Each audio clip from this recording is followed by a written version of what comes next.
We're not an expert for legal process, so a lot of time we want to make sure we connect with the victim service department at the district attorney's office, because that's where they could possibly get any reimbursement for any wage loss, or to get reimbursement for medical costs and all that stuff. But the actual legal process, we have reached out to Asian Law Caucus, so some of them, they're actually bilingual attorney, can provide support to them. So for us, we don't provide direct legal support, but we try to refer them for pro bono consultation and services. Well, I think the most important thing is that in California, there's a Victim Bill of Rights.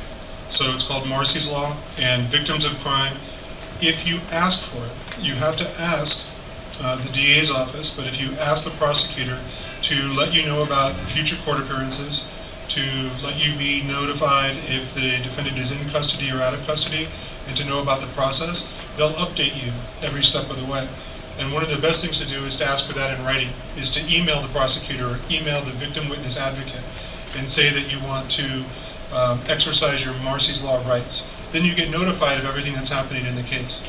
If the victim needs translation services, you should let them know. There's a city ordinance actually that requires all city employees to use adequate translation services. There should never be an excuse of why someone who doesn't speak English is not given the same services as someone who does. So there's a language line that's available. The DA's office keeps a list of every language besides English that all of the staff speak. So if you're a DA, you can reach out to that resource to see if there's someone in the office that speaks the language that's needed, or you can use the language line. And so the most important thing again is to exercise your Morrissey's Law rights, and just let them know that you want to be updated about all of the future court appearances. What I would do in my cases, especially if somebody was intimidated or was worried about testifying, I'd have them come early before the hearing.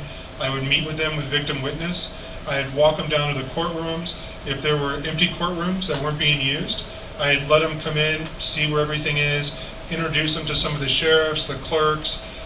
If there was a judge available, I'd introduce them to a judge.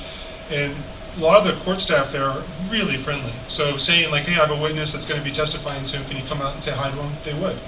And usually that would be really effective. And it's not just for people from the API community, any witnesses from any case, especially if they're a victim of crime, would be nervous.